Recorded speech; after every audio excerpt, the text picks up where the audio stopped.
सुनिए, मेरी पाजेब कहीं गुम हो गई है। उसे तलाशने में जरा हमारी मदद करेंगे? ओके। आदमी झुककर तलाशने लगा। तभी लड़की ने उस आदमी का बाल नोच लिया। अरे ये आप क्या कर रही हैं? लड़की का चेहरा बदल गया और बेहद खौफनाक हो गया। अब तो वही करेगा जो मैं कहूंगी। चल अब रक्स करके दिखा। बस बहुत हो गया, अब मुझे तेरी जरूरत नहीं, तुझे मरना होगा।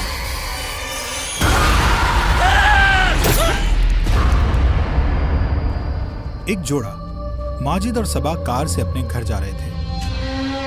सुनसान रास्ता, घनी स्याह रात, सैयदपुर गांव से गुजरते वक्त। सुना है इस गांव में एक रक्सा डायन की दहशत है। अरे आप एक तालीम याफ्ता जनाना है, इस तरह की चीजों में यकीन कैसे कर सकते हैं? जो सुना है बस वही बता रही हूँ। बाकी रही यकीन की बात, वो तो सबका अपना अपना। ये दोनों गुफ्तगू में मसरूफ थे। तभी रास्ते पर सामने एक ज़ईफ औरत आती दिखाई दी। माजिद ने यकायक ब्रेक लगाया। ज़ईफ औरत पास आई और बोली, क्या आप मुझे आगे के गांव तक छोड़ सकते हैं? रात बहुत ज्यादा हो चुकी है। माजिद और सबा एक दूसरे को देखने लगे। एक अनजान ज़ईफ औरत को इस तरह लिफ्ट देना महफूज नहीं था, लेकिन माजिद ने कुछ सोचकर उस बूढ़ी ज़ईफ औरत को लिफ्ट दे दी। अब कार में माजिद और सबा के साथ एक अनजान ज़ईफ औरत भी थी। आप तो इसी इलाके की मालूम होती हैं। क्या आपको उस रक्स करने वाली डायन के बारे में पता है? इस इलाके में कोई ऐसा नहीं जिसे उसके बारे में ना पता हो। उसके नाम से ही खौफ खाते हैं सब। मैंने भी उस डायन के बारे में कहानियाँ सुनी हैं। मुझसे ज्यादा नहीं सुनी होंगी। एक कहानी है कई साल पुरानी। दो दोस्त छुट्टियां मनाने के लिए आए थे। वो सर्दियों की रात थी। यही इसी रास्ते पर अपनी जीप पर सवार। भाई काफी वक्त से कोई ट्रिप का मंसूबा बना रहे थे, अब जाके कहीं निकल पाए। हाँ यार, इसी बहाने कम से कम काम से छुट्टी तो मिली। यकायक ही ब्रेक लगाया और रास्ते के बीच एक लड़की खड़ी इंतजार कतार हो रही थी। ये लड़की इतनी शब को बीच रास्ते पर कर क्या रही है? क्या हुआ? क्या हम आपकी कोई मदद कर सकते हैं? मेरे कानों का झुमका कहीं गिर गया है। सोने का था, बहुत महंगा था। प्लीज रोइए मत, हम आपका झुमका तलाशने में आपकी मदद करते हैं। यहीं कहीं होगा, अभी मिल जाएगा। जैसे ही वो दोनों झुमका तलाशने के लिए नीचे की जानिब झुके, लड़की ने उन दोनों के बाल खींच लिए और वो डायन। अब तुम दोनों मेरे गुलाम हो। मेरा जी बहलाओ और उसके बाद खुद को निस्तो नाबूद कर लो। उन दोनों ने वैसा ही किया। रक्स करते रहे, फिर एक दूसरे को खंजर से मार दिया।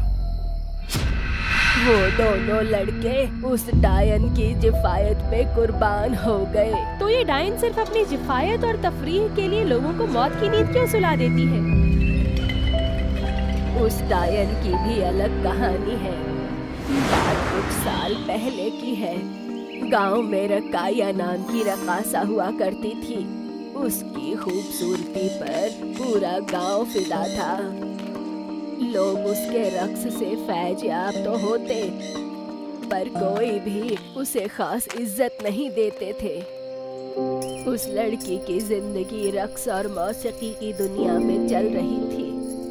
फिर उसकी जिंदगी में गांव के मुखिया का बेटा छोटे सरकार आया। रुकैया, मैं तुम्हें बहुत पसंद करता हूँ और तुमसे शादी करना चाहता हूँ।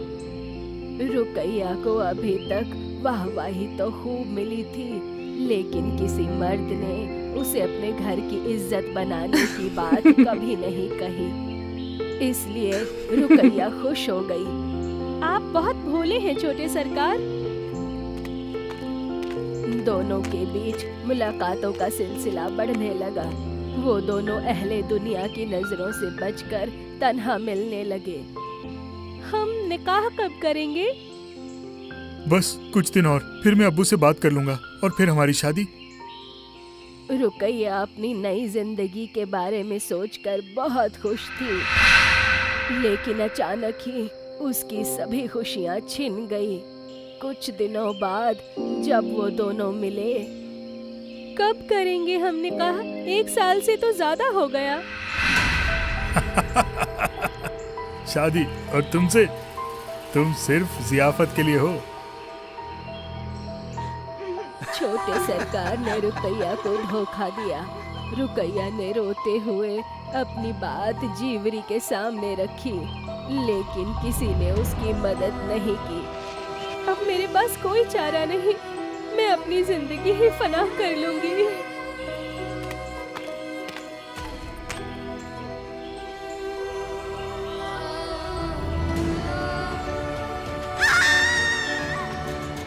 रुकैया ने अपनी जान दे दी और पूरी बस्ती बस तमाशबीन बनी रही।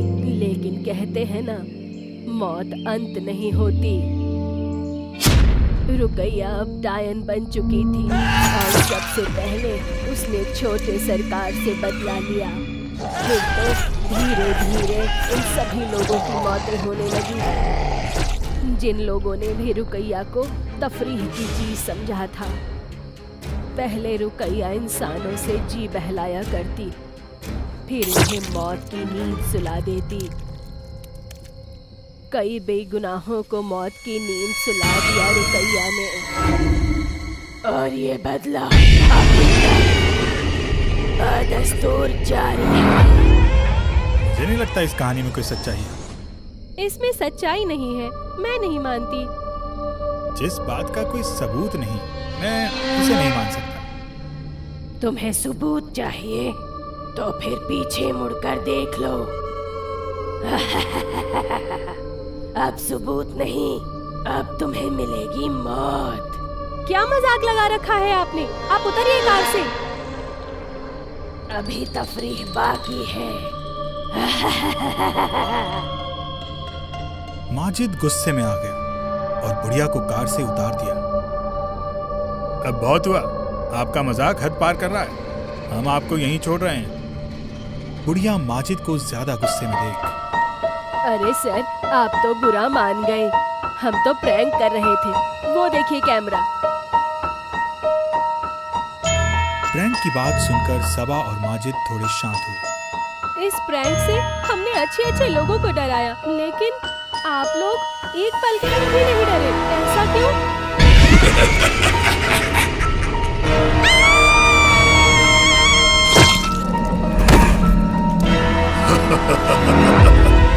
क्योंकि हम हैं छोटी सरकार। और मैं रुकैया।